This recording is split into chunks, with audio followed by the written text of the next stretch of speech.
ഇന്ന് നമ്മോട് ദൈവവചനം ശുശ്രൂഷിക്കുന്നത് ബഹുമാനപ്പെട്ട സക്കറിയ ശാമുവേൽ അച്ഛനാണ്.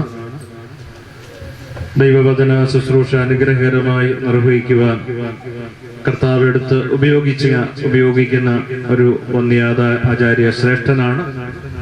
പത്തനംതിട്ട സ്വദേശിയാണ്. ഇപ്പോൾ കോഴഞ്ചേരി സെന്റ് മാത്യൂസ് ഓർത്തഡോക്സ് ഇടവകയുടെ വികാരിയായിട്ട് സേവനമനുഷ്ഠിക്കുന്നു. ഈ ടീമിന്റെ കൺവീനറായിട്ട് പ്രവർത്തിക്കുന്നു. ബഹുമാനപ്പെട്ട അച്ഛനെ വളരെ സ്നേഹത്തോടെ സന്തോഷത്തോടെ എല്ലാവരുടെയും പേരിൽ ദൈവവചന ശുശ്രൂഷയ്ക്കായിട്ട് ക്ഷണിക്കും.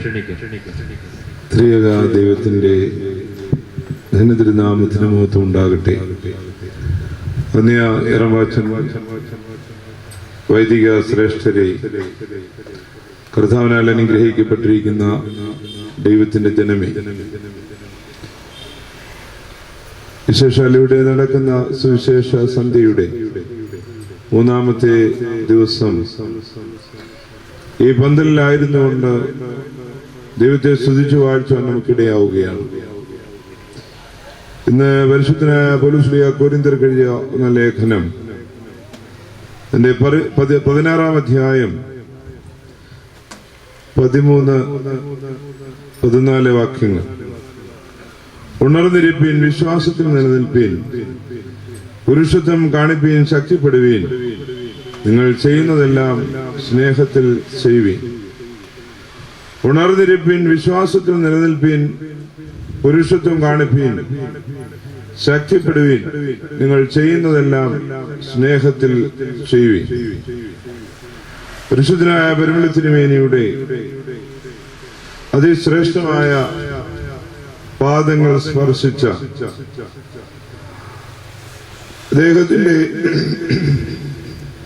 കബറിടം കുടികൊള്ളുന്ന ഈ പുണ്യഭൂമിയിൽ നിൽക്കുമ്പോൾ ദൈവമക്കളെ, പരിശുദ്ധനായ പൗലോസ് കൊരിന്ത്യർക്ക് എഴുതിയ ലേഖനത്തിലെ ദൂത് ക്രിസ്തുവിൽ ഒരു പുതിയ അനുഭവമാകുവാൻ, അത് ഉണ്ടാകുവാൻ നമ്മെ വിളിച്ചിരിക്കുന്നു. നമുക്ക് നമ്മുടെ പൂർവ്വപിതാക്കന്മാരില് നാം കണ്ട അബുദത്തിന്റെ അനുഭവം നഷ്ടമായതുകൊണ്ട് വീണ്ടും പൗലോസ്ലിഹയോട് ചേർന്ന് ഉണർന്നിരുന്ന് വിശ്വാസത്തിൽ നിലനിന്ന് ശക്തിപ്പെടുവാൻ തക്കവണ്ണം, ചെയ്യുന്ന സകലതും സ്നേഹത്തിൽ ചെയ്യുവാൻ തക്കവണ്ണം നമുക്കൊരു പുതുക്കത്തിന്റെ അനുഭവം ആവശ്യമായിരിക്കുന്നു. കൊരിന്ത്യർക്ക് ചുറ്റും അധാർമികതയുടെ ശക്തമായ സാന്നിധ്യം നിലനിന്നപ്പോൾ അവരുടെ അടുത്തേക്കാണ് ഈ വലിയ ദൂത് പൗലോസ്ലിഹ നൽകുന്നത്. കഴിഞ്ഞ ഒരു 10-25 വർഷമായി നമ്മുടെ ചരിത്രം ഒന്ന് പരിശോധിച്ചാൽ ആത്മഹത്യയുടെ എണ്ണം വർദ്ധിച്ചു, പീഡനത്തിന്റെ എണ്ണം വർദ്ധിച്ചു എന്നുവേണ്ട സകല അധാർമികതയുടെ മേഖല ശക്തിപ്പെട്ടുകൊണ്ട് അധാർമികത ശക്തമായി സാന്നിധ്യം അറിയിക്കുകയാണ്.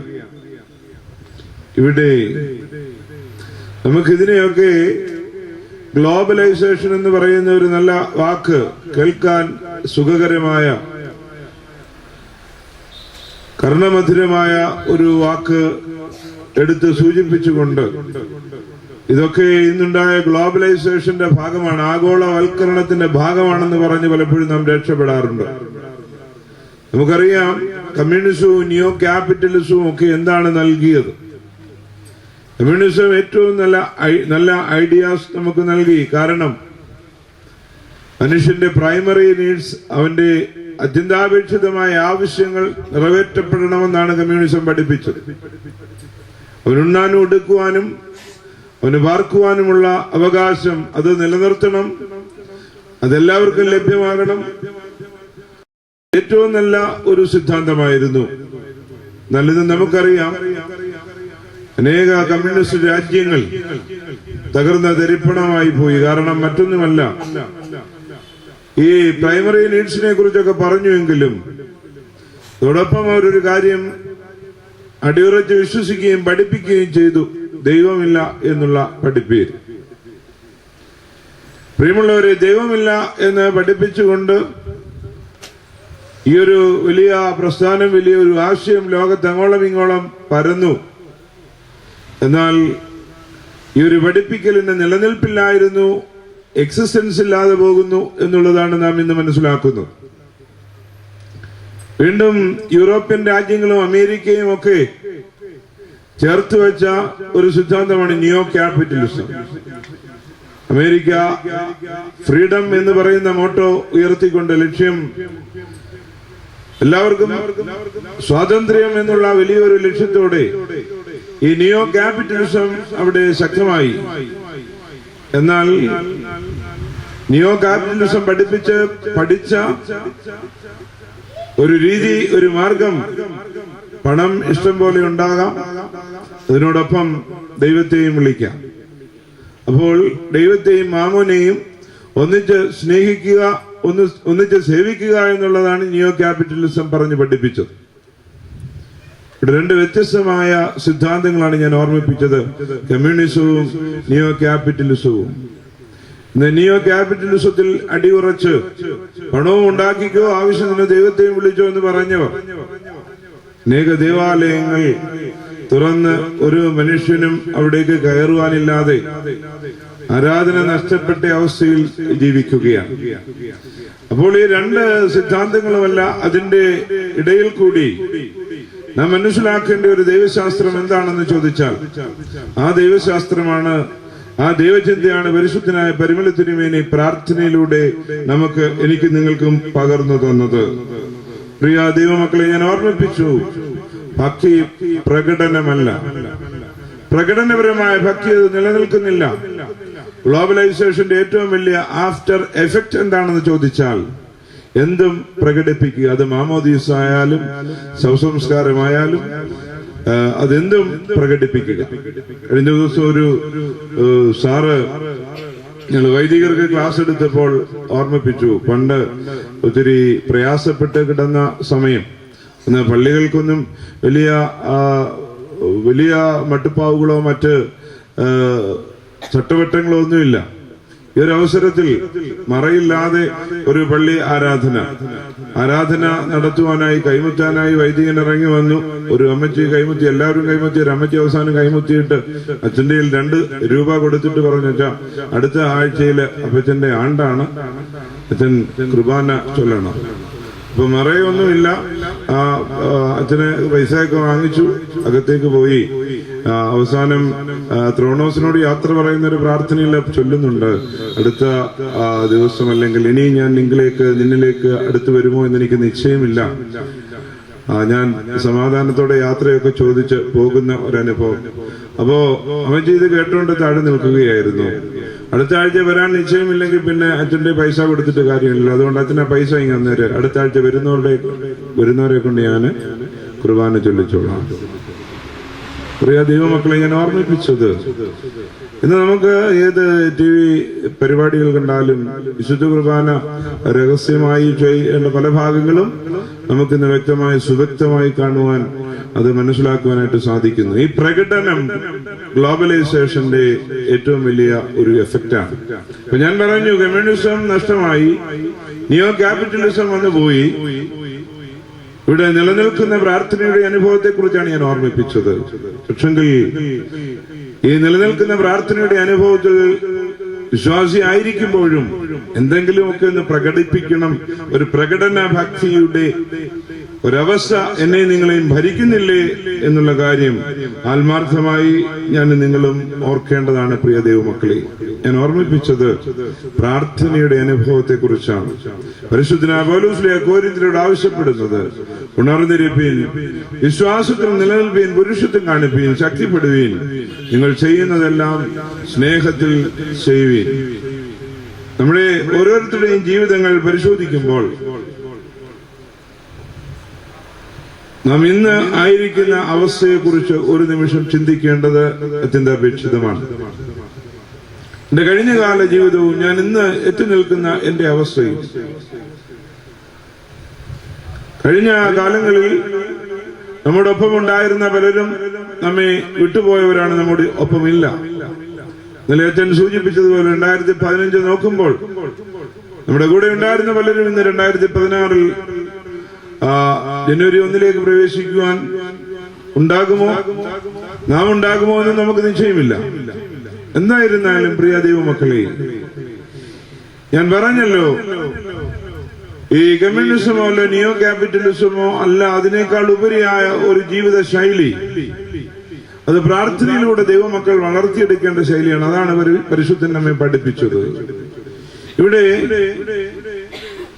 2016 കടക്കുവാൻ ഞാൻ നിങ്ങളും ഒരുങ്ങുന്ന ഈ അനുഭവത്തിൽ ഏതാനും മണിക്കൂറുകൾ കഴിയുമ്പോൾ, 2-3 ദിവസങ്ങൾ കഴിയുമ്പോൾ നാം ഒരു പുതുവർഷത്തിന്റെ പുലരി ആസ്വദിക്കുവാനായി തയ്യാറാവുകയാണ്. ഇവിടെ പ്രാർത്ഥന അനുഭവം, അതിനെക്കുറിച്ച് ശക്തമായ ഒരു ബോധ്യം നമുക്കുണ്ടാകണം. പ്രാർത്ഥനയെക്കുറിച്ച് പണ്ഡിതന്മാർ പറയുന്നത്, പ്രാർത്ഥന ശരീരത്തിന്റെ പ്രാർത്ഥനയുണ്ട്, പ്രാർത്ഥന മനസ്സിന്റെ പ്രാർത്ഥനയുണ്ട്, പ്രാർത്ഥന ആത്മാവിന്റെ പ്രാർത്ഥനയുണ്ട്. ശരീരത്തിന്റെ പ്രാർത്ഥന എന്ന് പറയുമ്പോൾ 98% ഞാൻ നിങ്ങളും 98% പേരും ഈ ശരീരത്തിന്റെ പ്രാർത്ഥനയാണ് നിർവഹിക്കുന്നത്. എന്റെ കാലിന്റെ മുട്ടിന്റെ വേദന മാറണം, എന്റെ കുഞ്ഞിന്റെ കല്യാണം നടക്കണം, മോൻ എഞ്ചിനീയറിംഗ് കഴിഞ്ഞവനൊരു വിസ കിട്ടിയാൽ നല്ലൊരു ജോലി ലഭ്യമാക്കും. ഇങ്ങനെ ശരീരത്തിന്റെ പ്രാർത്ഥന പ്രാർത്ഥിച്ച ഒരു ചെറുപ്പക്കാരൻ 18ാമത്തെ വയസ്സിൽ 3 കാര്യങ്ങൾ ആവശ്യപ്പെട്ടു ദൈവത്തോട്. ദൈവമേ, 21 വയസ്സാകുമ്പോൾ എനിക്ക് സ്വന്തമായി ഒരു വണ്ടി വേണം, കൈ നിറയെ പണം വേണം, ചുറ്റും നിൽക്കാൻ സ്ത്രീകളും വേണം. 2 ആവശ്യങ്ങളും വലിയ കുഴപ്പമില്ല. 3ാമത്തെ ആവശ്യം കേട്ടപ്പോൾ അതിച്ചിരി മുറ്റ ആവശ്യമാണല്ലോ, ഇതിച്ചിരി കട്ടിയായി പോയല്ലോ. എന്നാലും കുഴപ്പമില്ല, ദൈവം 21ാം വയസ്സിൽ ഈ ചെറുപ്പക്കാരന് ഇത് 3 കൊടുത്തു. പ്രിയമുള്ളവരെ, അവനെ ദൈവം വിളിച്ച് വേർതിരിച്ചത് പ്രൈവറ്റ് ബസ്സിലെ ഒരു കണ്ടക്ടറായിട്ടാ. കൈ നിറയെ പണം, സ്വന്തമായ ഒരു വണ്ടി, ടിക്കറ്റ് എന്ന് പറഞ്ഞ് ഈ പെണ്ണുങ്ങൾ ഇടയ്ക്കൂടെ പോകുമ്പോൾ ചുറ്റും നിൽക്കാൻ പെണ്ണുങ്ങൾ. ശരീരത്തിലെ പ്രാർത്ഥന പലപ്പോഴും നമ്മൾ ആവശ്യപ്പെടുമ്പോൾ നമുക്ക് ഇങ്ങനെ ചില പണികൾ കിട്ടും എന്നുള്ളത് ഓർക്കേണ്ടത് ആവശ്യമാണ്. ഈ ഗ്ലോബലൈസേഷന്റെ ഒരു ഭാഗം ഇന്ന് പല പോസ്റ്റുകളിലും ഇങ്ങനെ വലിയ പ്രവാചകന്മാരുടെ ഫോട്ടോ നാം കാണാറുണ്ട്. ഒരു അഗ്നിമഴ, തേന്മഴ, ഇങ്ങനെ സ്ഫോടനം, അഗ്നിസ്ഫോടനം, വിസ്ഫോടനം, ആത്മസ്ഫോടനം, ഇങ്ങനെ പല പേരുകളിൽ ഇന്ന് ഒരുപാട് ടെക്നിക്കുകൾ ഉപയോഗിച്ച് ആളുകളെ കൂട്ടിവരുത്തുന്ന ഒരു പ്രകടനപരമായ ഭക്തി ശക്തമായി നിലനിൽക്കുന്നുണ്ട്. ഇവിടെയൊക്കെ ശരീരത്തിന്റെ പ്രാർത്ഥന മാത്രമാണ് നടക്കുന്നത്. നമ്മുടെ വേദനകള്, ഭാരങ്ങള്, പ്രയാസങ്ങളൊക്കെ കുറയ്ക്കുവാൻ വേണ്ടിയുള്ള ഓട്ടമാണ് നാം നടത്തുന്നത്. ശരീരത്തിന്റെ പ്രാർത്ഥന നടക്കുന്നു. ഞാൻ ഓർമ്മിപ്പിക്കുന്നത്, ഇത് മാത്രമാണോ പ്രാർത്ഥനയെന്ന് ആത്മാർത്ഥമായി ചിന്തിക്കുമ്പോൾ രണ്ടാമത് വരുന്നതാണ് പ്രിയമുള്ളവരെ, മനസ്സിന്റെ പ്രാർത്ഥന. മനസ്സിന്റെ പ്രാർത്ഥന എന്താണെന്ന് ചോദിച്ചാൽ, യാചിപ്പീൻ നിങ്ങൾക്ക് കിട്ടും, രണ്ടാമത് അന്വേഷിപ്പീൻ നിങ്ങൾ കണ്ടെത്തും, കർത്താവ് പറയുന്നത്. അപ്പോ ശരീരത്തിന്റെ പ്രാർത്ഥന യാചിക്കാൻ ഒരു കുഴപ്പമില്ല. ഇവിടെ നിന്ന് നമുക്കിപ്പോ ഈ കൺവെൻഷൻ പന്തലിൽ വരുന്ന യാചിക്കാം. പക്ഷെങ്കിൽ അന്വേഷണം എന്ന് പറയുമ്പോൾ ഒരു ഇച്ചിലൂടെ ഒരു പടി കൂടെ മുന്നോട്ട് കടന്നുള്ള ഒരു ചിന്തയാണ്. അന്വേഷണം ഒരല്പം ഒന്ന് ഇറങ്ങി ഒന്ന് ചുറ്റിത്തിരിയേണ്ടതായിട്ട് വരും. 99 ആടുകളെയും വിട്ടിട്ട് നഷ്ടമായ ഒന്നിനെ തേടി അന്വേഷിച്ചു പോകുന്ന ഒരിടയനെ കുറിച്ച് തമ്പുരാൻ വചനത്തിലൂടെ നമ്മെ ഓർമ്മിപ്പിക്കുന്നുണ്ട്. ഈ യാചിക്കുന്നതിനേക്കാൾ ഉപരിയായ അന്വേഷണം അത് മനസ്സിന്റെ പ്രാർത്ഥനയാണെന്ന് പിതാക്കന്മാർ പഠിപ്പിക്കുന്നു, പണ്ഡിതന്മാർ പറയുന്നു. മനസ്സിന്റെ പ്രാർത്ഥന, അന്വേഷണത്തിന് ഒരു ഇച്ചിരി കൂടെ നാം എഫർട്ട് എടുക്കേണ്ടതായിട്ടുണ്ട്. നാം അതിനെ ഒരു അല്പം കൂടി നമ്മുടെ സമയവും നമ്മുടെ ശക്തിയും ബലവും ഒക്കെ വിനിയോഗിക്കേണ്ടതായിട്ടുണ്ട്. ഇന്ന് മുഴുവൻ നടക്കുന്നത് ശരീരത്തിന്റെ പ്രാർത്ഥനയാണെങ്കിൽ പ്രിയമുള്ളവരെ, അന്വേഷണത്തിന് അതിൻ്റെതായ ഒരു പ്രത്യേകതയുണ്ട് എന്നാണ് ഞാൻ ഓർമ്മിപ്പിച്ചത്. മൂന്നാമത് ഞാൻ ഓർമ്മിപ്പിച്ചത് ആത്മാവിന്റെ പ്രാർത്ഥനയെ കുറിച്ചാണ്. ആത്മാവിന്റെ പ്രാർത്ഥന, അതാണ് നിലനിൽക്കുന്ന പ്രാർത്ഥന. പരിശുദ്ധനായ പരിമളത്തിനുവേണ്ടി പ്രാർത്ഥനയെ കുറിച്ചൊക്കെ പറയുമ്പോൾ അനുഗ്രഹത്തിന്റെ ചെപ്പ് തുറക്കുന്ന താക്കോലാണ് പ്രാർത്ഥനയെന്ന് അദ്ദേഹം ഓർമ്മിപ്പിക്കുമ്പോൾ, പ്രിയ ദൈവമക്കളെ, ആത്മാവിന്റെ പ്രാർത്ഥനയെ കുറിച്ചാണ് നിരന്തരമായി നമ്മെ പഠിപ്പിച്ചിരുന്നത്. ഈ ആത്മാവിന്റെ പ്രാർത്ഥന ഈ നിയോ ക്യാപിറ്റലിസവും കമ്മ്യൂണിസവും ഒക്കെ തകർന്നടിഞ്ഞ ഒരു സാഹചര്യത്തിൽ വിശ്വാസികളിൽ ഗ്ലോബലൈസേഷന്റെ ഭാഗമായ എന്നിലും നിങ്ങളിലും ആത്മാവിന്റെ പ്രാർത്ഥന എത്രമാത്രം ശക്തമായിട്ടുണ്ട്, അത് നാം ആത്മാർത്ഥമായി ഒന്ന് മനസ്സിലാക്കേണ്ട കാര്യമാണ്. നമ്മൾ പ്രാർത്ഥിക്കും. പ്രേമപിതാവ് പാടുന്നുണ്ട്, അൻപുടയോനെ നിൻ വാതിലടച്ചെന്നാൽ മുട്ടി വിളിക്കാനില്ലയോ മറ്റൊരു വാതിൽ. രക്ഷകതിരുമയോ രക്തവും ഉൾക്കൊണ്ട മൃതികത ജനതയ്ക്കരുളണമേ മോദവും ഉയരും. അൻപുടയാനായ ദൈവമേ, നിന്റെ വാതിലടച്ചാൽ ഞങ്ങൾക്ക് മുട്ടി വിളിക്കാൻ വേറൊരു വാതിലുമില്ല, വേറൊരു ആശ്രയവുമില്ല. ദൈവമക്കളെ, ആത്മാവിൽ ദരിദ്രരായ ഭാഗ്യവാന്മാർ. എന്താണ് ഭാഗ്യം? സ്വർഗരാജ്യം അവരുടെ. ആത്മാവിന്റെ പ്രാർത്ഥന, ആത്മാവിന്റെ ദാരിദ്ര്യം നിരന്തരം നിറവേറ്റപ്പെടുന്നില്ലെങ്കിൽ അൻപുടയവന്റെ വാതിൽ ഒന്ന് മുട്ടണ്ട. വീണ്ടും പ്രേമപിതാവ് പ്രാർത്ഥിച്ചു പറയുകയാണ്, നിന്നുവയിലെന്നോണം ഞങ്ങളിൽ അലിയണമേ, വിമുഖത പാപികളാമിവരിൽ കാട്ടിയിടരുതേ. നിന്നുവക്കാരോട് അലിഞ്ഞതുപോലെ ഞങ്ങളോടും അലിവ് കാണിക്കണം. തമ്പുരാനെ, നിന്റെ മുഖം ഞങ്ങളിൽ നിന്ന് മാറ്റിക്കളയരുത്. കർത്താവിനാൽ അനുഗ്രഹിക്കപ്പെട്ട ദൈവമക്കളെ, ഇന്ന് അനേക ദൂത്, അനേക വചനഘോഷണം, അനേക സൗഖ്യദാന രോഗശാന്തി ശുശ്രൂഷയൊക്കെ ഒരുപാട് സ്ഥലങ്ങളിൽ പങ്കുവയ്ക്കപ്പെടുന്നുണ്ട്, നാം കാണുവാൻ കഴിയുന്നുണ്ട്. എന്നാൽ ഇത് പ്രകടന ഭക്തി മാത്രമായി പോകുന്നില്ലേ? ഈ പ്രകടന ഭക്തിയാണോ ആത്മാവിന്റെ പ്രാർത്ഥനയെന്ന് ആത്മാർത്ഥമായി ഞാൻ നിങ്ങളും ഒരു നിമിഷം ചിന്തിക്കേണ്ടത് ഏറ്റവും ആവശ്യമാണ്. പ്രാർത്ഥനയെ കുറിച്ചാണ് ഞാൻ ഓർമ്മിപ്പിച്ചത്. ഒരിക്കൽ ഫ്രാൻസിൽ ജീവിച്ചിരുന്ന ഒരു വളരെ പ്രശസ്തനായ ഒരു ബിഷപ്പുരൻ, ഒരു ഡോക്ടർ. അദ്ദേഹം വളരെ പ്രശസ്തനായിരുന്നു. എന്നാൽ അദ്ദേഹത്തിന്റെ ഒരു പ്രത്യേകത, ദൈവമില്ല എന്ന് പഠിപ്പിക്കുകയും ദൈവമില്ല എന്ന് വിശ്വസിക്കുകയും ചെയ്തു.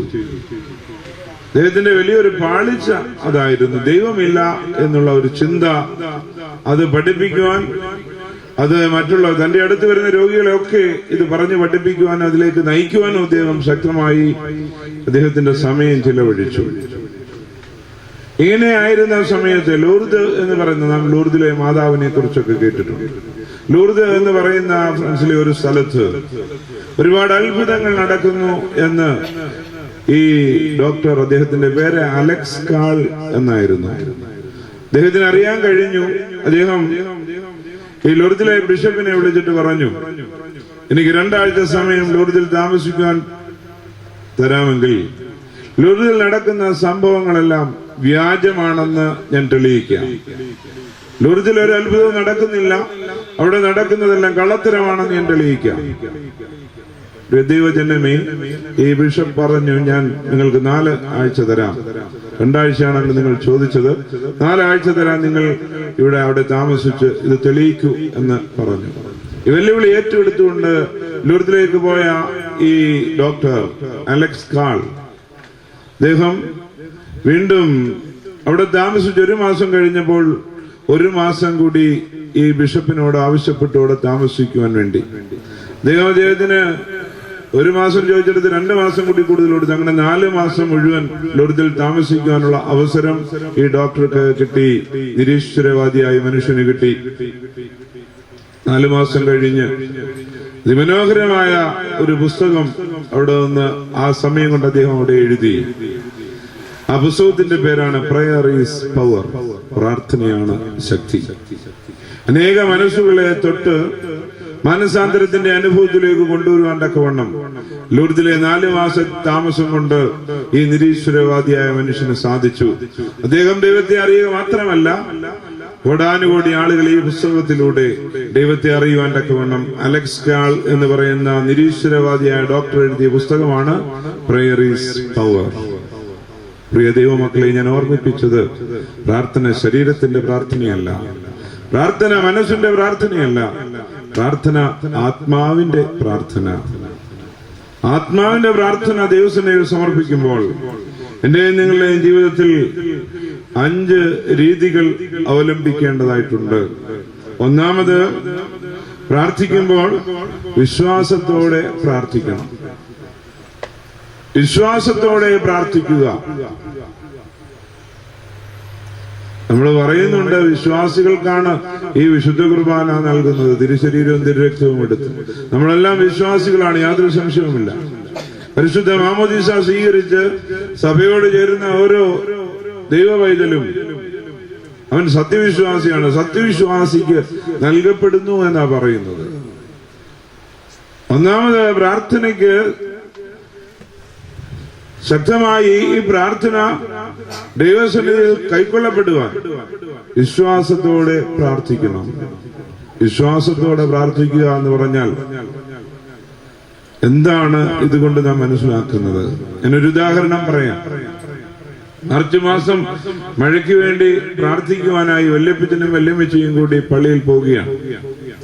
അച്ഛൻ പള്ളിയിൽ അനൗൺസ് ചെയ്തു, അടുത്ത വെള്ളിയാഴ്ച ഭയങ്കരമായ വറവാണ്, എല്ലാ കിണറുകളും പറ്റി, ജീവജാലങ്ങള് സസ്യജാലങ്ങളൊക്കെ കരിഞ്ഞു തുടങ്ങി. ഈ ഒരു അവസരത്തിൽ അച്ഛൻ പള്ളിയിൽ ഞായറാഴ്ച അനൗൺസ് ചെയ്തു, അടുത്ത വെള്ളിയാഴ്ച ഉപവാസ പ്രാർത്ഥന പ്രഖ്യാപിച്ചു. മഴയ്ക്ക് വേണ്ടി, മഴ പെയ്യുവാൻ വേണ്ടി പ്രാർത്ഥിക്കാൻ. വല്യപ്പച്ചനും വല്യമ്മച്ചയും കൂടി അച്ഛൻ പറഞ്ഞതല്ലേ, വെള്ളിയാഴ്ച രാവിലെ വീട്ടിൽ നിന്ന് ഇറങ്ങിയപ്പോ ഈ 5 വയസ്സുകാരനായ കൊച്ചുമകൻ അപ്പച്ചനോട് അമ്മച്ചോട് ചോദിച്ചു, എവിടെ പോവാ? അപ്പച്ചനോട്, മോനെ കഴിഞ്ഞ ആഴ്ച അച്ഛൻ പറഞ്ഞ വീട്ടിലെ മഴയ്ക്ക് വേണ്ടി നിങ്ങൾ മഴയ്ക്ക് വേണ്ടി പ്രാർത്ഥിക്കാൻ പോവുകയാണ്.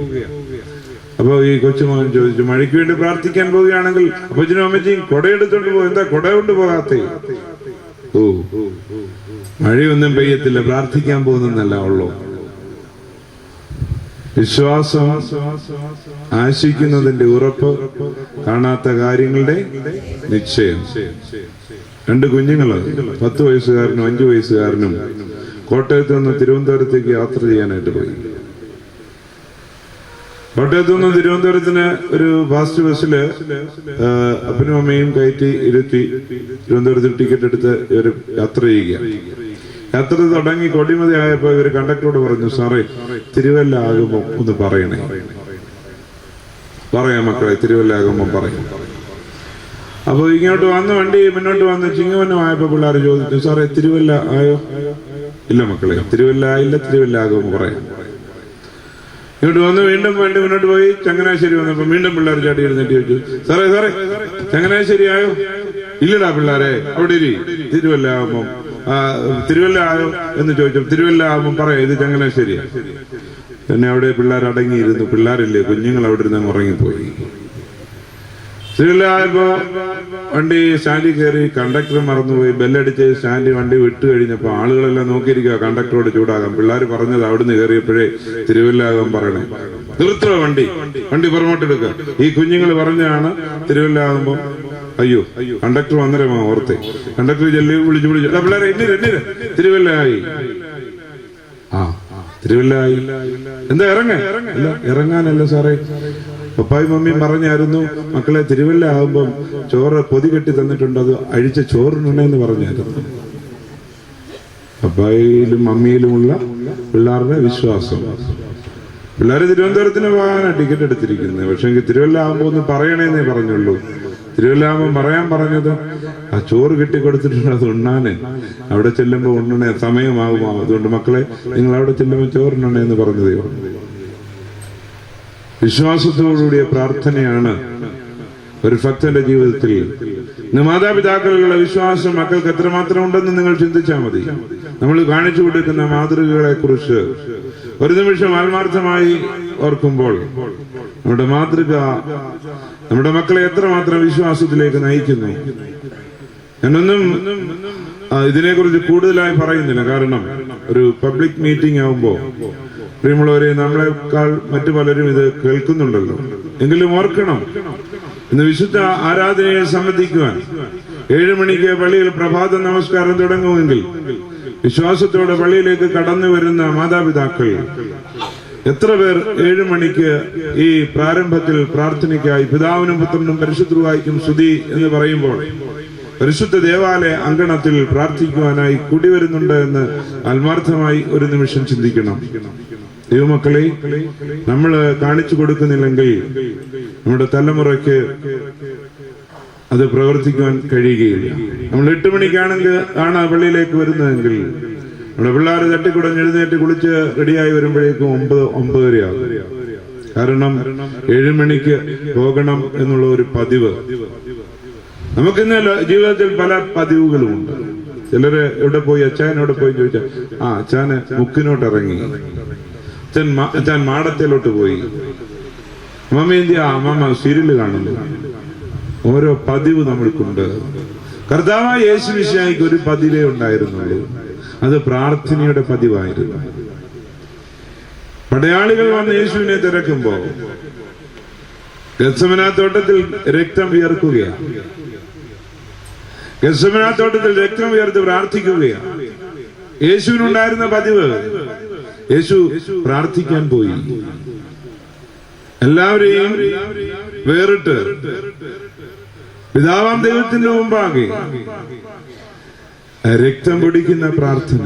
പിതാവെ, കഴിയുമെങ്കിൽ ഈ പാനപാത്രം എങ്കിൽ നിന്ന് നീങ്ങണമേ. ദൈവത്തിന്റെ ജനമേ, അദ്ദേഹം വീണ്ടും ഓർമ്മിപ്പിക്കുകയാണെങ്കിൽ എന്റെ ഇഷ്ടമല്ല അവിടുത്തെ ഇഷ്ടം നിറവേറണം. നമുക്കിന്ന് നമ്മുടെ ഇഷ്ടമാണ് നിറവേറേണ്ടത്. ഒന്നാമത് ഞാൻ ഓർമ്മിപ്പിച്ചത് പ്രാർത്ഥന വിശ്വാസത്തോടെ പ്രാർത്ഥിക്കണം. രണ്ടാമത് എനിക്ക് ഓർമ്മിപ്പിക്കാനുള്ളത് ത്യാഗത്തോടെ പ്രാർത്ഥിക്കണം. ചിലരുടെ ഒരു വിചാരം, ഈ കക്ഷത്തിലിരിക്കുന്ന കുട താഴെ വീഴുകയും ചെയ്യരുത്, എനിക്ക് ഉത്തരത്തിലെ സാധനം എടുക്കുകയും ചെയ്യണം. ഒരു താൽക്കാലികമായ ഒരു മലയാളം ഒരു പറച്ചിലാണ്. ത്യാഗം എന്തെങ്കിലുമൊക്കെ നഷ്ടപ്പെടുത്തുവാൻ, പ്രാർത്ഥനയ്ക്കായി എന്തെങ്കിലുമൊക്കെ ഒന്ന് നഷ്ടപ്പെടുത്തുവാൻ. ഞാൻ ഓർമ്മിപ്പിച്ചു, വിശ്വാസത്തോടെ പ്രാർത്ഥന അത് ചേർന്ന് വരുമ്പോൾ ത്യാഗം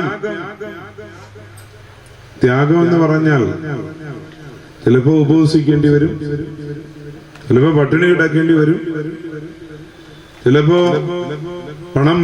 ധനം പങ്കുവയ്ക്കേണ്ടതായിട്ട് വരും, ചിലപ്പോ നമുക്ക് ചില പ്രയാസങ്ങൾ നേരിടും. കബർനഹൂമിലെ ഭവനത്തിലേക്ക് ഒന്ന് ചെന്ന് വീട്ടുകാരൻ കയറി വന്നപ്പോ അയാൾക്ക് കയറി അകത്തോട്ട് കയറാൻ ഒക്കുന്നില്ല. എന്താ ഇത്രയും ആൾക്കൂട്ടം എന്ന് ചോദിച്ചപ്പോ നസ്രായക്കാരൻ യേശു അകത്തോട്ട് വന്നിട്ടുണ്ട്. അപ്പൊ നാനാവിധത്തിലുള്ള മുഴുവൻ ആളുകളെയും തന്റെ മുറ്റത്തും അവന്റെ ചെടിച്ചട്ടിയെല്ലാം പൊട്ടിച്ച് അവന്റെ പെയിന്റെല്ലാം വൃത്തികേടാക്കി, വീടിനെ എല്ലാം വൃത്തികേടാക്കി, എല്ലാം നാശോന്മുഖമാക്കി. കാരണം കഷ്ടത, ത്യാഗം. ചിലത് നഷ്ടപ്പെട്ടു, മേൽക്കൂര വരെ നഷ്ടപ്പെട്ട അനുഭവം. ത്യാഗത്തോടുകൂടിയ പ്രാർത്ഥന. പ്രിയമുള്ളവരെ, ശൗല് വളരെ പ്രതീക്ഷയോടുകൂടി വലിയ അധികാരപത്രമൊക്കെ ആയിട്ടാണ് പുറപ്പെട്ട് ഇറങ്ങിയത്. അദ്ദേഹത്തിന് ഒന്നേ ഉള്ളൂ, ഈ ക്രിസ്ത്യാനികളെ മുഴുവനും, ക്രിസ്തു വിശ്വാസികളെ, ക്രിസ്തുവിനെ പിന്തുടരുന്നവരെ മുഴുവനും പീഡിപ്പിച്ചില്ലാതാക്കണം. സ്തെഫാനോസ് ഏറുകൊണ്ട് വീഴുന്നത് കണ്ടിട്ട് അവിടെ നിന്ന് ധൈര്യം ഉൾക്കൊണ്ട് വീര്യത്തോടെ ഇറങ്ങിത്തിരിച്ചതാണ്. ദമസ്കോസിന്റെ പടിവാതിൽ വരെ എത്തി ശൗലോടെ വീഴുകയാണ്. പിന്നെ വീണതല്ല, ഉജ്ജ്വലമായ പ്രകാശം അവനെ അടിച്ചിടുകയാണ്. ഇവിടെയാണ് ശൗല് കേൾക്കുന്നത്, ശൗലേ നീ എന്നെ ഉപദ്രവിക്കുന്നത് എന്ത്? ഇവിടെ നിന്ന് 3 ദിവസത്തേക്ക് ഒരു വീട്ടിലേക്കാണ് ശൗൽ മാറ്റപ്പെട്ടത്. അവൻ കണ്ടത് അനന്യാസ് എന്ന് പറയുന്ന ഒരു പുരുഷൻ നിന്റെ അടുക്കൽ വരും. ഈ 3 ദിവസം ഭക്ഷണപാനീയങ്ങളില്ലാതെ ഉപവസിച്ച് ത്യാഗത്തോടെ ഉപവസിച്ച ശൗലിനെയാണ് അനന്യാസ് പ്രാർത്ഥിക്കുമ്പോൾ ചെതുമ്പൽ പോലെ എന്തോ ഒന്ന് കണ്ണിൽ നിന്ന് വീഴുകയും കണ്ണിന് കാഴ്ച ലഭിക്കുകയും അവൻ പൗലുസായി യേശുവിന്റെ സഭയുടെ കെട്ടുപണിക്കാരനായി വിളിച്ച് വേർതിരിക്കപ്പെടുകയും ചെയ്യുന്നു. ത്യാഗത്തോടെ ഉപവാസത്തോടെ പ്രാർത്ഥിച്ച് ലക്ഷ്യം നേടുവാൻ, കുടുംബ ബന്ധത്തിലെ ഊഷ്മളത ശക്തമാക്കുവാൻ. ഒന്നാമത് ഞാൻ ഓർമ്മിപ്പിച്ചു, പ്രാർത്ഥന വിശ്വാസത്തോടെ പ്രാർത്ഥിക്കണം. രണ്ടാമത് ഞാൻ ഓർമ്മിപ്പിച്ചത്, പ്രാർത്ഥനയിൽ ത്യാഗം ഉണ്ടാകണം, ത്യാഗത്തോടെ പ്രാർത്ഥിക്കണം. മൂന്നാമത്, പ്രിയ ദൈവമക്കളെ, എനിക്ക് ഓർമ്മിപ്പിക്കാനുള്ളത്, പ്രാർത്ഥന കണ്ണുനീരോടുകൂടിയ പ്രാർത്ഥനയായിരിക്കണം. നമ്മൾ പാടുമല്ലോ, കണ്ണുനീർ തൂകുമ്പോൾ മനസ്സലിയുന്ന കണ്ണുനീർ തൂകുമ്പോൾ മനസ്സലിയുന്ന ദൈവത്തിനു സ്തോത്രം ഇന്നും എന്നേക്കും. എൻ്റെ ദൈവത്തിനു സ്തോത്രം ഇന്നും എന്നേക്കും. ദൈവത്തിന് സ്തോത്രം. കണ്ണുനീരോടെ സ്തോത്രം കരയറ്റും. പരുമലയുടെ മണ്ണിലായിരിക്കുമ്പോൾ പരുമല തിരുമേനിയുടെ പ്രാർത്ഥന മുഴുവനും കണ്ണുനീരോടുകൂടിയുള്ള ദൈവത്തിന്റെ മുമ്പാകുള്ള പ്രാർത്ഥനയായിരുന്നു. കണ്ണുനീരോടുകൂടിയ സമർപ്പണം ആയിരുന്നു.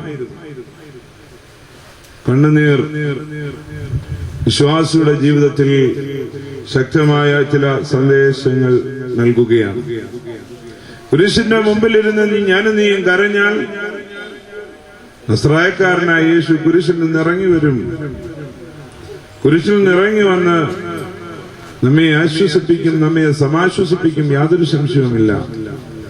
പ്രിയ ദൈവമക്കളെ, ഇന്ന് പ്രാർത്ഥനയിൽ കണ്ണുനീരിന്റെ സ്ഥാനം എന്താണ് എന്നൊരു നിമിഷം ചിന്തിക്കണം. കരഞ്ഞാൽ മറ്റുള്ളവർ എന്നെ കുറിച്ച് തെറ്റിദ്ധരിക്കുമോ എന്നുള്ള ഒരു ചിന്താഗതി പ്രബലപ്പെട്ടിട്ടുണ്ട്. വിശുദ്ധ കുർബാനയിൽ ഒന്ന് കരഞ്ഞു പ്രാർത്ഥിച്ചാൽ, ഒരു കൂട്ടായ്മയിൽ ഒന്നിച്ചായിരിക്കുമ്പോൾ, ഇവിടെ കൺവെൻഷൻ പന്തലിൽ ഒന്നിച്ചായിരിക്കുമ്പോൾ ഞാൻ കരഞ്ഞാൽ അയ്യോ എന്നെ കാണുന്നവരൊക്കെ ഞാൻ വലിയ പാപിയാണെന്ന് വിചാരിച്ചു കളയുമോ? ഈ ഒരു ചിന്ത, ഈ ഒരു മനോഭാവം നമ്മിൽ പ്രബലപ്പെട്ടിട്ടുണ്ട്. എന്നാൽ ആത്മാവിന്റെ പ്രാർത്ഥനയുടെ ഏറ്റവും വലിയ ശക്തി വിശ്വാസത്തോടെ പ്രാർത്ഥിക്കുക, ത്യാഗത്തോടെ പ്രാർത്ഥിക്കുക. മൂന്നാമത് ആത്മാവിന്റെ പ്രാർത്ഥന പ്രബലപ്പെട്ടത്, വെളിപ്പെട്ടത് കണ്ണുനീരോടുകൂടിയ പ്രാർത്ഥനയിലാണ്. ഞാൻ പറഞ്ഞല്ലോ, ഗത്സമന തോട്ടത്തിൽ കണ്ണുനീർ തൂകി രക്തം വിയർത്ത പ്രാർത്ഥന. ഇവിടെയാണ് ഇറങ്ങി വന്ന് സ്നേഹിതനെ തിരയുന്നത്. സ്നേഹിതനെ പടക്കൂട്ടത്തിൽ തിരഞ്ഞ് തന്റെ സ്നേഹിതനോട് ചോദിക്കുകയാണ്, സ്നേഹിത നീ വന്ന കാര്യം എന്ത്? ചുംബിച്ചവൻ മാറി, പട്ടാളക്കാർ പിടിക്കുവാനായി അടുത്തു. കണ്ണുനീരോടെ പ്രാർത്ഥിക്കുന്നവന് മാത്രമേ, തന്നെ ഒറ്റിക്കൊടുക്കുന്നവനെ സ്നേഹിത എന്ന് വിളിക്കുവാൻ കഴിയുകയുള്ളൂ. കണ്ണുനീരോടെ പ്രാർത്ഥിക്കുന്നവനെ, തന്നെ പറഞ്ഞവനെ ചേർത്തുകൊള്ളുവാൻ കഴിയുകയുള്ളൂ. പ്രിയ ദൈവമക്കളെ, കർത്താവിന്റെ പിന്നാലെ ചെല്ലുന്നവരോട് കർത്താവ് പറയുന്നുണ്ട്, യെരൂശലേം പുത്രിമാരെ, നിങ്ങൾ എന്നെ ചൊല്ലി കരയേണ്ട, നിങ്ങളെയും നിങ്ങളുടെ മക്കളെയും ചൊല്ലി കരയുക. AD 70 ചരിത്രം പരിശോധിക്കുമ്പോൾ വലിയൊരു കൂട്ടക്കരച്ചിൽ യെരൂശലേമിന്റെ പരിസരങ്ങളിൽ ഉണ്ടായി. റോമാ പട്ടാളക്കാർ അവിടുത്തെ പുരുഷന്മാരെ മുഴുവനും തകർത്ത് കൊന്നുകളയുവാനായി അവിടെ മരങ്ങളില്ലാതെ, അവരെ തൂക്കി കൊന്നുകളയുവാൻ മരങ്ങളില്ലാതെ വിഷമിച്ചു എന്നാണ് ചരിത്രം പറയുന്നത്. മരങ്ങൾ മുഴുവനും വെട്ടി മരത്തിൽ ഈ പുരുഷന്മാരെ മുഴുവനും, ആൺ സന്തതികളെ മുഴുവനും തൂക്കി കൊന്നുകളഞ്ഞു. ഈ ഒരു പ്രതിസന്ധിയെ കുറിച്ച് കർത്താവ് മുന്നമേ കണ്ട് തന്റെ പിന്നാലെ കരഞ്ഞു വരുന്നവരോട് പറയുന്നു, നിങ്ങൾ എന്നെ ചൊല്ലി കരയേണ്ട. മനുഷ്യൻ പച്ചമരത്തോട് ഇപ്രകാരം ചെയ്താൽ ഉണങ്ങിയതിനോട് എന്തു ചെയ്യാൻ മടിക്കും? കണ്ണുനീരിന്റെ അനുഭവം. കണ്ണുനീർ തൂകുമ്പോൾ മനസ്സലിയുന്ന ഒരു ദൈവം. മക്കൾക്ക് വേണ്ടി കരയുവാൻ മാതാപിതാക്കൾക്ക് വലിയ ബാധ്യതയുണ്ട്. ഇത് ഞങ്ങള് ഇങ്ങോട്ട് വന്നപ്പോ കൈപ്പുട്ടൂർ എന്ന് പറയുന്ന സ്ഥലത്ത്, അവിടെ കടവിൽ, അവിടെ ഒരു സ്കൂളിൽ പഠിക്കുന്ന 2 കുട്ടികൾ, അവർ കഴിഞ്ഞ ദിവസം 2 അയ്യപ്പന്മാർ മുങ്ങി മരിച്ച സ്ഥലത്ത് 2 കുട്ടികൾ മുങ്ങി മരിച്ചു എന്നുള്ള ഒരു ഫ്ലാഷ് ന്യൂസ് കണ്ട് വൈദികർ പങ്കുവയ്ക്കുകയുണ്ടായി. എന്തുകൊണ്ട് ഇത് സംഭവിച്ചു എന്ന് ചോദിച്ചാൽ, ഈ കടവിനോടടുത്ത് ഒരു സ്ഥലം, അവിടെ മദ്യപാനത്തിന്റെ ഒരു കേന്ദ്രമാണ്. ഈ മദ്യം കഴിച്ചു കഴിയുന്നവർ കയത്തിലോട്ടാണോ വെള്ളത്തിലോട്ടാണോ എവിടേക്കാണ് പോകുന്നതെന്നുള്ള ബോധ്യം അവർക്കില്ല. കുട്ടികളുടെ ഇടയിൽ ഈ അനാശാസ്യത ശക്തമാകുമ്പോൾ മാതാപിതാക്കൾ, നമ്മൾ എത്രമാത്രം ശക്തമായി കരയേണ്ടതായിട്ടുണ്ട് എന്നുള്ള കാര്യം വിസ്മരിക്കരുത്. പ്രിയ ദൈവമക്കളെ, വിശ്വാസത്തോടെ പ്രാർത്ഥിക്കണം, ത്യാഗത്തോടെ പ്രാർത്ഥിക്കണം. മൂന്നാമത് ഞാൻ ഓർമ്മിപ്പിച്ചു, കണ്ണുനീരോടെ പ്രാർത്ഥിക്കണം. നാലാമത് നിലനിൽപ്പോടെ പ്രാർത്ഥിക്കണം. നിലനിൽപ്പോടെ പ്രാർത്ഥിക്കുക എന്ന് പറഞ്ഞാൽ, നമുക്ക് പ്രാർത്ഥനയ്ക്ക് 3 ഉത്തരമാണ് ലഭിക്കുന്നത്. ഒന്ന്, നോ. ചില പ്രാർത്ഥന എത്ര പ്രാർത്ഥിച്ചാലും തരത്തില്ല, ഇല്ല എന്നായിരിക്കും ഉത്തരം. നമ്മളത് മനസ്സിലാക്കാതെ വീണ്ടും വീണ്ടും ഇങ്ങനെ ചോദിച്ചുകൊണ്ടിരിക്കും. പക്ഷെ ഒരിക്കലും നമുക്ക് കിട്ടത്തില്ല. കാര്യം തമ്പുരാന്റെ ഉത്തരം നോ എന്നാണ്. ചില പ്രാർത്ഥനയ്ക്ക് ഉത്തരം വെയിറ്റ്, നീ ഒന്ന് കാത്തിരിക്കുക, ഇതാണ് ഉത്തരം, വെയിറ്റ്. 3ാമത് പ്രാർത്ഥനയ്ക്ക് ഉത്തരം യെസ് എന്നാണ്. ചില പ്രാർത്ഥന നമുക്ക് ആവശ്യമെന്ന് ദൈവം മനസ്സിലാക്കുന്നത് പ്രാർത്ഥിച്ചു കഴിയുന്ന ഉടനെ നമുക്ക് സാധ്യമായി തീരുന്ന അനുഭവം. നിലനിൽപ്പോടെ പ്രാർത്ഥിക്കുക എന്ന് പറഞ്ഞാൽ എന്തെല്ലാം പ്രതിസന്ധികളും പ്രതികൂലതകളും ഉണ്ടായാലും തകർന്നു പോകാതെ തളർന്നു പോകാതെ ദൈവസന്നിധിയിൽ നിലനിൽക്കുക എന്നുള്ളതാണ്. വിശ്വാസത്തിൽ നിലനിൽക്കുക എന്നുള്ളതാണ്. കഴിഞ്ഞ ദിവസം വിവാഹ കൂദാശയെ സംബന്ധിച്ചപ്പോൾ വൈദികൻ ആചാര്യൻ അവരോട് ഉദ്ബോധനമായി ഈ മണവാട്ടിക്കും മണവാളനും നൽകിയ സന്ദേശം, നിങ്ങൾ ദൈവസന്നിധിയിൽ വെച്ച് ഒന്നായി തീരുമാനമെടുത്ത് ഈ സഭയുടെ മുമ്പാകെ ഈ മിന്ന ഒക്കെ അണിഞ്ഞ് നിങ്ങളുടെ കുടുംബജീവിതം ആരംഭിക്കുകയാണ്. നിങ്ങളുടെ ജീവിതത്തിൽ യാത്രയിൽ പല വഴിത്തിരിവുകളും ഉണ്ടാകും. പല ജംഗ്ഷനുകളും പല പബ്ലിക് പ്ലേസുകളും പല ദുർഘട ഘട്ടങ്ങളും ഒക്കെ നിങ്ങൾക്ക് നേരിടേണ്ടതായിട്ട് തരണം ചെയ്യേണ്ടതായിട്ട് വരും. എന്നാൽ നീ അണിഞ്ഞിരിക്കുന്ന, മണവാട്ടിയോട് പറഞ്ഞു, നീ അണിഞ്ഞിരിക്കുന്ന കർത്താവിന്റെ വിജയത്തിന്റെ ശ്ലീബ മുദ്രണം ചെയ്തിരിക്കുന്ന ഈ മിന്ന് നിന്റെ ജീവിതാവസാനം വരെയും നീ സൂക്ഷിക്കുവാൻ ബാധ്യസ്ഥത നിനക്കുണ്ട്. അതിനുള്ള ബാധ്യത അത് നീ ഏറ്റെടുക്കുകയാണ് ഈ വിശ്വാസ പ്രഖ്യാപനത്തിലൂടെ. സഭയുടെ മുമ്പിൽ നിങ്ങൾ ഒന്നായി തീരുമ്പോൾ എവിടെയെങ്കിലും വെച്ചത് വരച്ചു കളഞ്ഞിട്ട് 2 വഴിയെ യാത്ര ചെയ്യുവാൻ നിങ്ങൾക്ക് അവകാശമില്ല, അധികാരമില്ല. നിലനിൽപ്പോടെയുള്ള പ്രാർത്ഥന അത് മനസ്സിലാക്കാത്ത നമ്മള് ഈ ഇൻസ്റ്റന്റിന്റെ പുറകെ ഇപ്പൊ കിട്ടും, ഇപ്പൊ സാധിക്കും എന്ന് പറഞ്ഞുള്ള ഓട്ടം അത് നമ്മിൽ പലരും ഇന്ന് നിർവഹിക്കുകയാണ്. പ്രിയ ദൈവമക്കളെ, 80 വയസ്സായ മോശ ഹോറേബ് പർവ്വതത്തിന്റെ അടിവാരത്തിൽ നിൽക്കുമ്പോൾ കത്തി അവൻ കാണുകയാണ്. മുൾമരം കത്തി എരിയുന്നു, പക്ഷെങ്കിൽ മുൾമരം വെന്തു പോകുന്നില്ല. 80 വയസ്സായ മോശയോടെ നിൽക്കുമ്പോൾ അവിടെയാണ് അവൻ കേൾക്കുന്നത്, നീ നിൽക്കുന്ന സ്ഥലം വിശുദ്ധമാകിയാൽ നിന്റെ കാലിൽ നിന്ന് ചെരുപ്പ് ഊരിക്കളയുക. നിലനിൽപ്പോടെ പ്രാർത്ഥിക്കാം എന്ന് ആഗ്രഹിച്ച ഒരു മനുഷ്യനാണ് മോശ. നിലനിൽപ്പോടെ ജീവിക്കണമെന്ന് വിചാരിച്ചവൻ 40ാമത്തെ വയസ്സിൽ ഫറവോന്റെ കൊട്ടാരത്തിൽ ഇറങ്ങി വന്ന് ഇസ്രായേൽക്കാർക്ക് വേണ്ടി ഒരു മിസ്രൈമിനെ ഉന്മൂലനം ചെയ്തവൻ.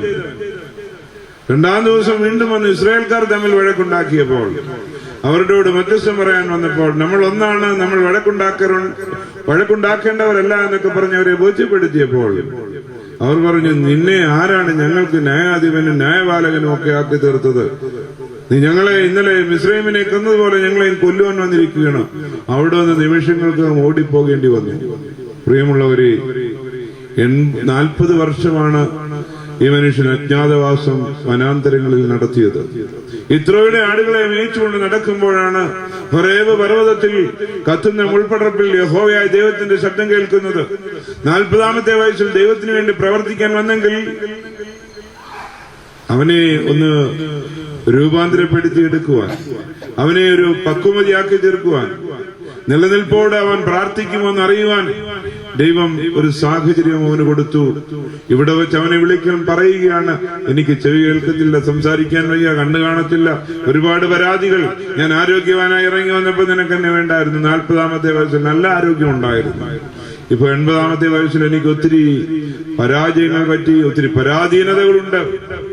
ദൈവം പറയുകയാണ്, ഒരു വടി കൊടുത്തിട്ട് നീ ഇതുമായി പൊയ്ക്കോ. പ്രിയ ദൈവമക്കളെ, നിലനിൽപ്പോടെ പ്രാർത്ഥിക്കുന്നവന് ശക്തി പകരുന്ന വടി, അത്ഭുതം പ്രവർത്തിക്കുവാൻ കഴിവുള്ള വടി. അബ്രഹാം 100ാമത്തെ വയസ്സിൽ മകനെ ലഭിക്കുമെന്ന് വിചാരിച്ച്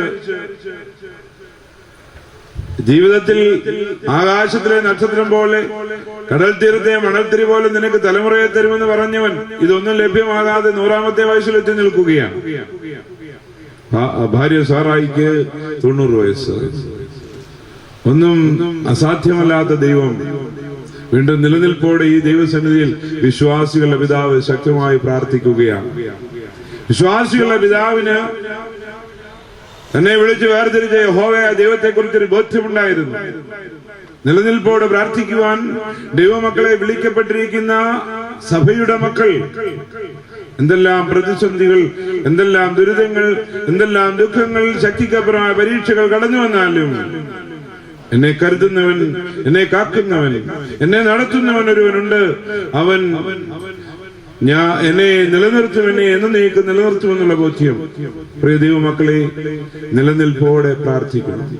ഒന്നാമത് ഞാൻ ഓർമ്മിപ്പിച്ചത്, പ്രാർത്ഥന ശരീരത്തിന്റെ പ്രാർത്ഥനയുണ്ട്, മനസ്സിന്റെ പ്രാർത്ഥനയുണ്ട്, ആത്മാവിന്റെ പ്രാർത്ഥനയുണ്ട്. ആത്മാവിന്റെ പ്രാർത്ഥനയിൽ ബലപ്പെട്ട പരിശുദ്ധനായ പരിമളത്തിനുമേനൂടെ ഈ പുണ്യഭൂമിയിൽ നിന്ന് പ്രസംഗിക്കുമ്പോൾ ആത്മാവിന്റെ പ്രാർത്ഥനയിൽ ബലപ്പെടുവാൻ 5 കാര്യങ്ങൾ ഞാൻ ഓർമ്മിപ്പിച്ചു. 1, വിശ്വാസത്തോടെ പ്രാർത്ഥിക്കണം. 2, ത്യാഗത്തോടെ പ്രാർത്ഥിക്കണം. 3, കണ്ണുനീരോടെ പ്രാർത്ഥിക്കണം. 4, നിലനിൽപ്പോടെ പ്രാർത്ഥിക്കണം. 5-മതൊരു കാര്യം കൂടി പറഞ്ഞ് ഞാൻ അവസാനിപ്പിക്കുകയാണ്. 5-മത് പ്രാർത്ഥന എളിമയോടെ പ്രാർത്ഥിക്കണം. എളിമയോടെ പ്രാർത്ഥിക്കണം.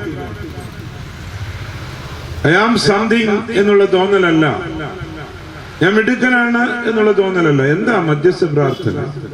ലക്ഷോപലക്ഷം ആളുകൾ മധ്യസ്ഥത യാചിച്ചുകൊണ്ട് പരിശുദ്ധന്റെ കബറിടത്തിൽ വരുന്നു എങ്കിൽ അതിന്റെ കാരണം മറ്റൊന്നുമല്ലാതെ എളിമയോടുകൂടി ഒരു പ്രാർത്ഥനയാണ്. ചിലര് പറയും നേരിട്ടങ്ങ് കൊടുക്കരുതോ, എന്തിനാ ഇടയ്ക്കൊക്കെ ആളുകൾ, എന്തിനാ ഇടയ്ക്കൊക്കെ ദൈവമാതാവും മറ്റ് പരിശുദ്ധന്മാരും ഇങ്ങനെ ഇത് നേരിട്ട് കൊടുക്കാനുള്ള ശക്തിയും ബലവും നിങ്ങൾക്കില്ലേ? നമ്മളോട് ചോദിക്കാറുണ്ട്. പക്ഷെങ്കിൽ നേരിട്ട് കൊടുക്കാം, പക്ഷെങ്കിൽ നേരിട്ട് കൊടുക്കുന്നതിന് അത്രമാത്രം എളിമയുണ്ടോ എന്ന് ഒന്ന് ചിന്തിക്കണം. നേരിട്ട് കൊടുക്കുന്നതിന് ഞാൻ ശക്തനാണ് എന്നുള്ള ഒരു നാം അറിയാതെ തന്നെയുള്ള ഒരു തോന്നൽ നമ്മളുണ്ടാകുന്നില്ലേ എന്നുള്ളത് ഒരു നിമിഷം ഞാനും നിങ്ങളും ചിന്തിക്കണം. മധ്യസ്ഥ പ്രാർത്ഥന എന്ന് പറയുമ്പോൾ പ്രാർത്ഥന മറ്റുള്ളവരെ ഏൽപ്പിക്കുകയാണ്. പരീശനും ചുങ്കക്കാരനും പ്രാർത്ഥിക്കാൻ പോയി, നേരിട്ട് പ്രാർത്ഥിച്ചു. പരീശന് ഒത്തിരി ന്യായവാദങ്ങൾ ഉണ്ടായിരുന്നു. കാരണം താൻ തെറ്റൊന്നും ചെയ്തിട്ടില്ല എന്നുള്ള തോന്നൽ. പരീക്ഷ ഭക്തിയോടെ, പരീക്ഷ മനോഭാവത്തോടുകൂടി ജീവിതത്തിൽ ആയിരിക്കുന്ന നമ്മിൽ പലർക്കും ഇങ്ങനെ ഒരു തോന്നലുണ്ട്, ഞാൻ പാപിയല്ല എന്നുള്ള തോന്നൽ.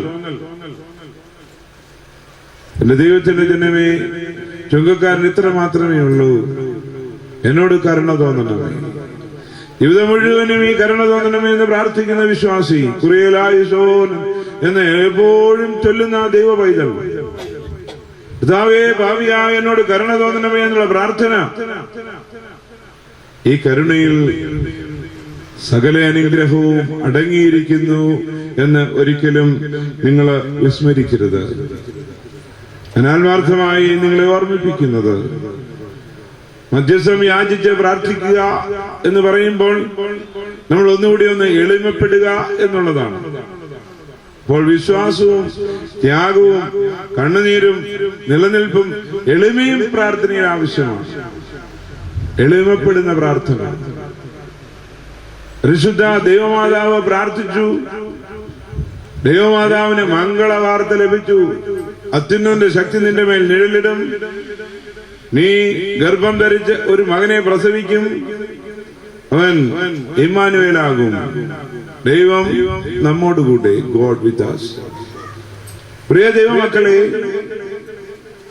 ഈ ഇമ്മാനുവേലിനെ ലഭിക്കുവാൻ, ഈ മംഗളവാർത്ത കേൾക്കുവാൻ മറിയം പ്രാർത്ഥനാ ജീവിതത്തിന്റെ അടിമയായിരുന്നു.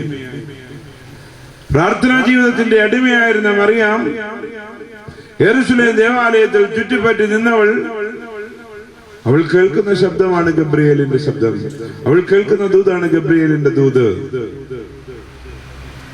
വിശുദ്ധ ലൂക്കോസിന്റെ സുവിശേഷം 2-ാം അധ്യായം 14-ാം വാക്യത്തിൽ പറയുന്നു, അത്യുന്നതങ്ങൾ ദൈവത്തിന്റെ മഹത്വം, ഭൂമിയിൽ ദൈവപ്രസാദമുള്ള മനുഷ്യർക്ക് സമാധാനം.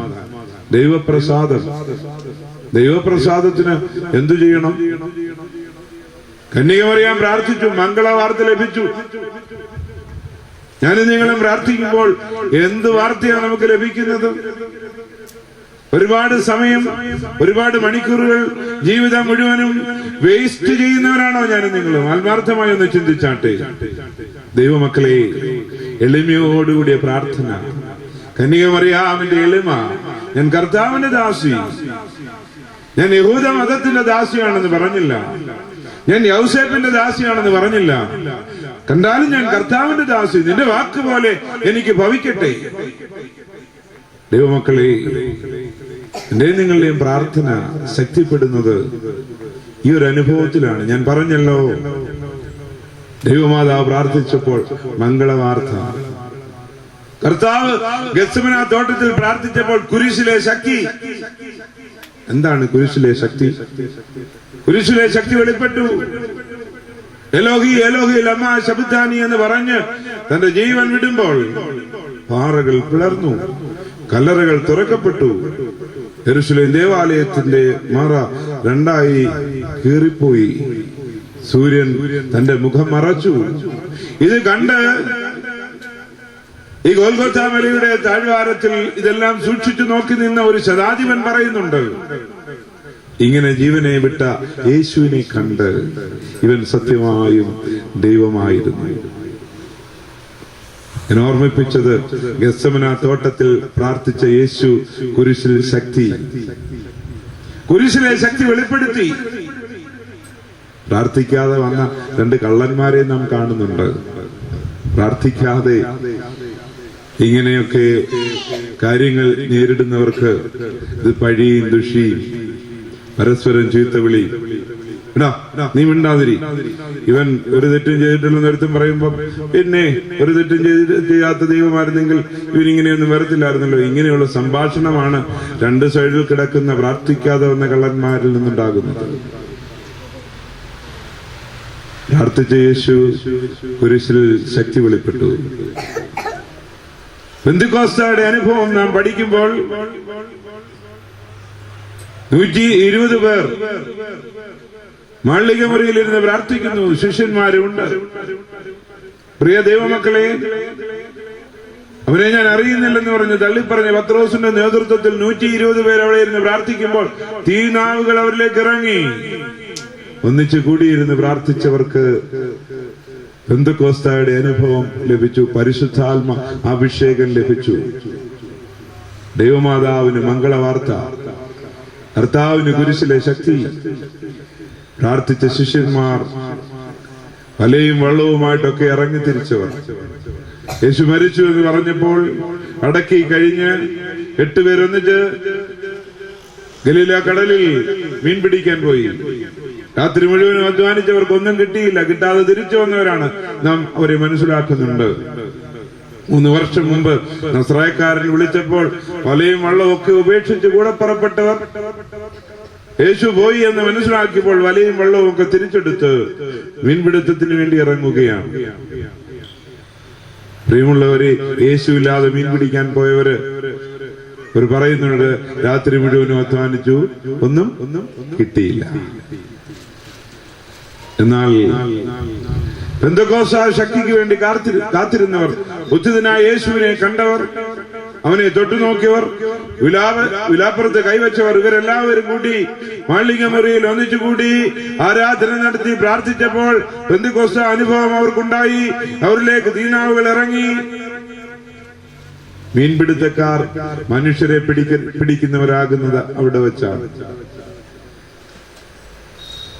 ഈ വലിയ മുക്കുവൻ വലയുമായി യെരൂശലേമിന്റെ തെരുവീതിയിലേക്ക് ഇറങ്ങി. ഒറ്റ വീശ് 3000 പേരാണ് ഒറ്റ പ്രസംഗത്തിൽ ആ വലിയ വലയിൽ, ഈ വലിയ മുക്കുവന്റെ വലയിൽ വീണത്, പത്രോസിന്റെ വലയിൽ വീണത്. 3000 പേർ രക്ഷിക്കപ്പെട്ട് പരിശുദ്ധ സഭയോട് ചേർന്ന ഒരനുഭവം എന്തുകൊണ്ട് സംഭവിച്ചു എന്ന് ചോദിച്ചാൽ, ഒന്നിച്ചിരുന്ന് പ്രാർത്ഥിച്ചവരുടെ മേൽ വന്ന തീനാവുകൾ ലോകത്തെ കീഴ്മേൽ മറിക്കുവാനുള്ള ശക്തി അവർക്ക് നൽകി. നിങ്ങൾ എന്റെ സാക്ഷികളാകുവീൻ എന്ന് പറഞ്ഞ ദൈവത്തിന്റെ സാക്ഷികളാകുവാൻ, ഞാൻ അവനെ അറിയുന്നില്ലെന്ന് പറഞ്ഞ് തള്ളിപ്പറഞ്ഞവൻ, പ്രിയമുള്ളവരെ, AD 62 റോമ ചക്രവർത്തിയാൽ പിടിക്കപ്പെടുമ്പോൾ ഒരാവശ്യം മാത്രമേ മുന്നോട്ട് വെച്ചുള്ളൂ. നമ്മളൊക്കെ വിൽപത്രത്തിൽ ആഗ്രഹങ്ങളും ആവശ്യങ്ങളും ഒക്കെ എഴുതി വെക്കാറുണ്ട് പലപ്പോഴും. പത്രോസിന്റെ ഒരേ ഒരു ആഗ്രഹം, ഒരേ ഒരു ആവശ്യം, എന്നെ തലകീഴായി കുരിശിക്കണം. എന്തിനു വേണ്ടി?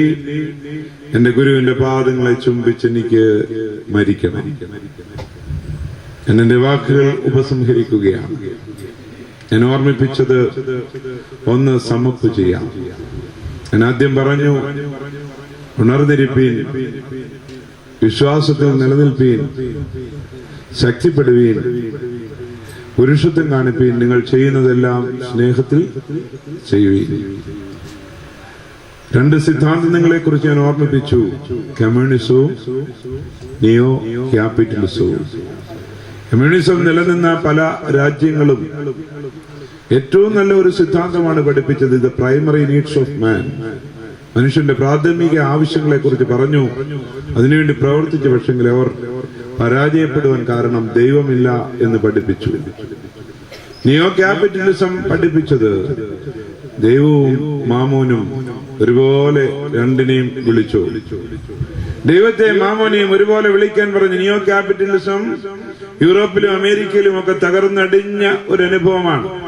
ഇന്നൊരു വല്യപ്പനോ ഒരു വല്യമ്മയോ ഒരു പ്രായമായ ആരെങ്കിലും ഈ ബില്യൺസ് ഓഫ് ഡോളറിന്റെ പള്ളികളിലേക്ക് ചെന്ന് ആരാധിച്ചലായി, ചൊന്നില്ലായി. നിയോ ക്യാപിറ്റലിസത്തിന്റെ ബാക്കി പത്രം. കാരണം ഞായറാഴ്ചയും ദുഃഖ വെള്ളിയാഴ്ചയും ഒന്നും യാതൊരു അവധിയുമില്ലാത്ത ഒരു രാജ്യം, വർക്ക് ഈസ് ഗോഡ് എന്ന് പഠിപ്പിക്കുന്ന ഒരു രാജ്യം, അതും തകർന്ന് അടിഞ്ഞു. ഇവിടെയാണ് ഞാൻ 3 വിധത്തിലുള്ള പ്രാർത്ഥനയെ കുറിച്ച് ഓർമ്മിപ്പിച്ചത്.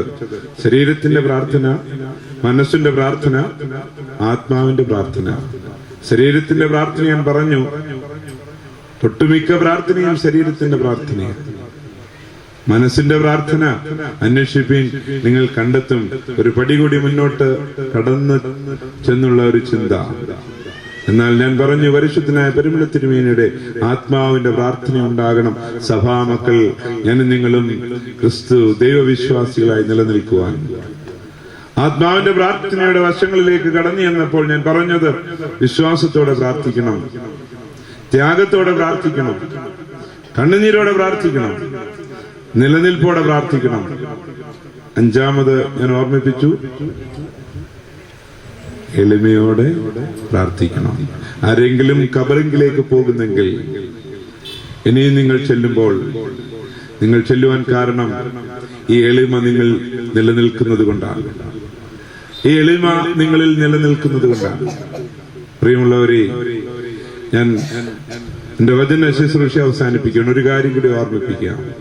ഒരിക്കല് ഒരു അച്ഛൻ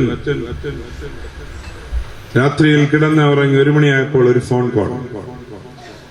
ഒരു അമ്മച്ചി വിളിക്കുകയാണ്. ചാടി ഉറക്കത്തിൽ നിന്ന് ഫോൺ എടുത്തു. ഇങ്ങനെ തലകിൽ അമ്മച്ചി പറയുന്നു, അച്ഛാ എനിക്ക് ഉറക്കം വരുന്നില്ല. ഇവിടെ ഒരു അമ്മച്ചി സുഖമായിട്ടിരുന്ന് ഉറങ്ങുന്നുണ്ട്. ഈ പറയുമ്പോഴും, അച്ഛാ എനിക്ക് ഉറക്കം വരുന്നില്ല. അപ്പോ അമ്മച്ചി പോണം, നിങ്ങൾ ചിരിച്ചപ്പോ ഉറക്കം വരുന്നില്ല. അപ്പൊ അച്ഛൻ ചോദിച്ചു, തള്ളേ ഞാൻ എന്തോ ചെയ്യണം? രാത്രി 1 മണിക്ക് ഉറങ്ങിക്കിടന്ന് എന്നെ വിളിച്ച് ബുദ്ധിമുട്ടിച്ചു, ഞാൻ എന്തോ ചെയ്യണം? അച്ഛൻ, ഞാൻ ഇന്നും 2 ഉറക്കക്കുളി വെച്ച് കഴിക്കുന്നു, ഇന്ന് 3 കഴിച്ച് ഉറക്കം വരുന്നില്ല. അച്ഛന് ദേഷ്യം വരും. ഉറക്കത്തിൽ നിന്ന് എഴുന്നേറ്റ് പറയും, ഉറക്കം. എന്റെ പൊന്നച്ഛനൊരു കാര്യം ചെയ്യാമോ, കഴിഞ്ഞ ആഴ്ച പ്രസംഗിച്ച പ്രസംഗം ഒന്ന് പറയാമോ, ഞാൻ സുഖമായിട്ട് അങ്ങ് ഉറങ്ങിക്കോളാം. പ്രിയമുള്ളവരെ, ചിലർക്ക് പ്രാർത്ഥനാ സമയം, വചന ശുശ്രൂഷയുടെ സമയം ഉറക്കത്തിന്റെ സമയമാണ്. ശിഷ്യന്മാർക്ക് ഗത്സമന തോട്ടത്തിൽ യേശു രക്തം ഉയർത്തപ്പോൾ ഉറക്കത്തിന്റെ സമയമായി. പല പരീക്ഷകളും അവർ നേരിട്ടപ്പോൾ പതറിപ്പോകുവാൻ കാരണം മറ്റൊന്നുമല്ല, പ്രാർത്ഥന വിശ്വാസത്തോടെ, പ്രാർത്ഥന ത്യാഗത്തോടെ, പ്രാർത്ഥന കണ്ണുനീരോടെ, പ്രാർത്ഥന നിലനിൽപ്പോടെ, പ്രാർത്ഥന എളിമയോടെ. അതിന് പരിശുദ്ധനായ പരിമള തിരുമേനി നമ്മെ വിളിക്കുന്നു. എളിമയോടെ നമുക്ക് പ്രാർത്ഥിക്കാം.